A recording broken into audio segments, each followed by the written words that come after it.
Barselona haqiqiy shou namoyish etib Slavia ustidan g'alaba qozondi. Turnir jadvalida jiddiy sakrash amalga oshirdi. Endi savol tug'iladi.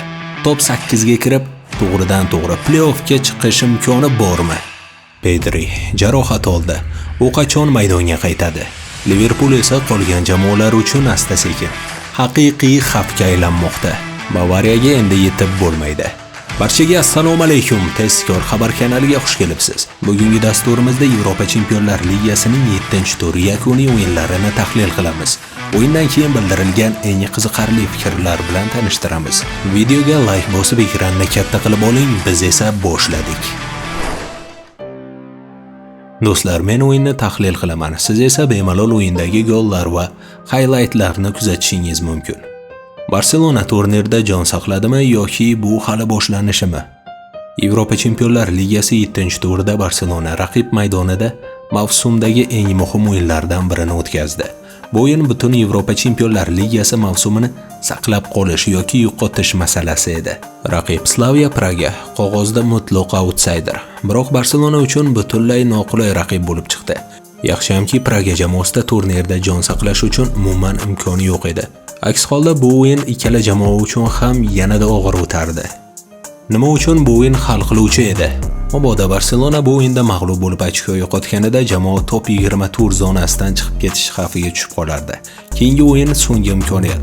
Bitta xato Yevropa Chempionlar Ligasi bilan xayrlashuvga olib kelishi ham mumkin edi. Ya'ni Slavia o'yini yutamiz va yashaymiz, yutqazsak so'nggi tur katta bosim ostida qolib ketamiz degan ma'noda ahamiyati juda ham yuqori o'yin edi.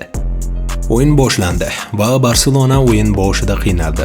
Ko'pchilik kutganidek Slavia jamoasi maydonga chiqib yopilib o'ynamadi. Agressiv pressing, tezkor hujum Barselonani xato qilishga majbur qilishga harakat qilishdi va bu ishladi. Barselona himoyalandi va himoyada adashdi. O'yin ochilib ketdi. Tribunalar jim bo'lib qoldi. Aynan shu daqiqalarda savol tug'ildi. Bu Barselona yana xato qilsa-ya? Slavia 2 golni ham burchak zarbasi orqali kiritdi. Barselona esa murakkab gollar bilan javob berishga majbur bo'ldi.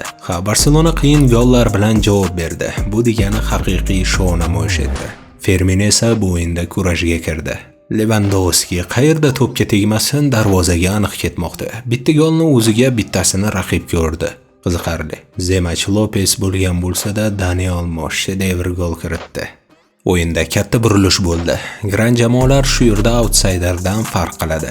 Ikkinchi bo'limda Barselona mutlaq o'zigacha futbol ko'rsatdi. To'p nazorati qaytdi, hujumlar tezlashdi. Slavia tempni ushlab tura olmadi. Yevropada Grand bo'lish faqatgina nom emas, 90 daqiqa davomida o'yinga bardosh berishni ham anglatadi. Ayrim futbol muxlislari Barselona o'zini o'yinini ko'rsatib bemalol yutdi. Raqib ikkitagina golni standartdan urdi. Bu oddiy g'alaba deb o'ylashadi, biroq bu noto'g'ri fikr. Bu oson g'alaba bo'lmadi. Pedrining jarohati evaziga qo'lga kiritilgan yutuq. Yaxshi o'yin va sezilarli darajada turnir jadvalida ko'tarilish bu muxlislar uchun yaxshi javobdek.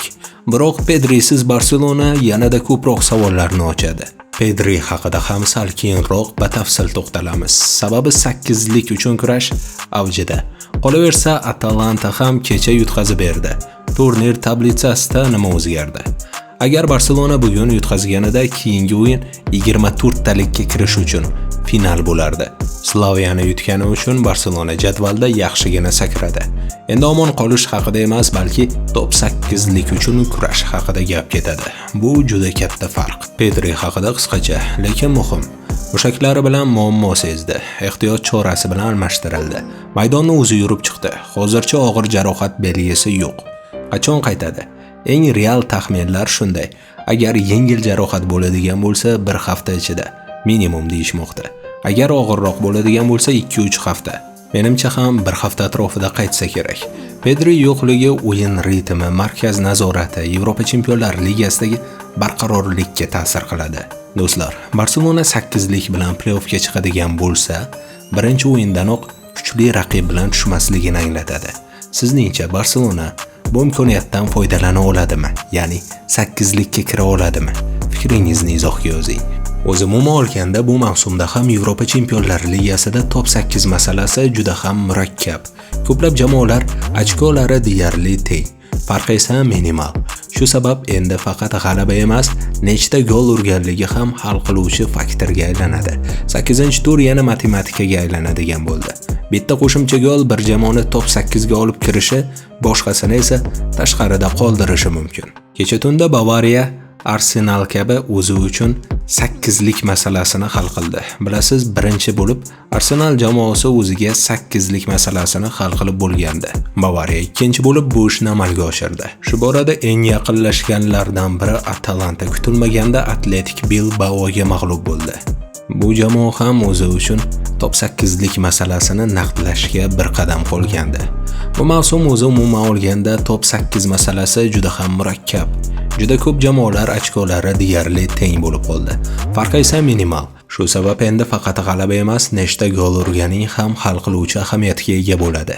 8-tur yana matematikaga aylanadigan bo'ldi. Bitta qo'shimcha gol bir jamoani top 8 ga olib chiqishi, boshqasini esa tashqarida qoldirishi mumkin. Liverpool jim, lekin shaxmatdagidek ishonchli yurishni amalga oshirdi. Liverpool hozir shov-shuv qilmayapti, biroq natijalar ketma-ket yaxshilanmoqda. O'yin barqarorlashib boryapti. Gollar nisbati ham yaxshi.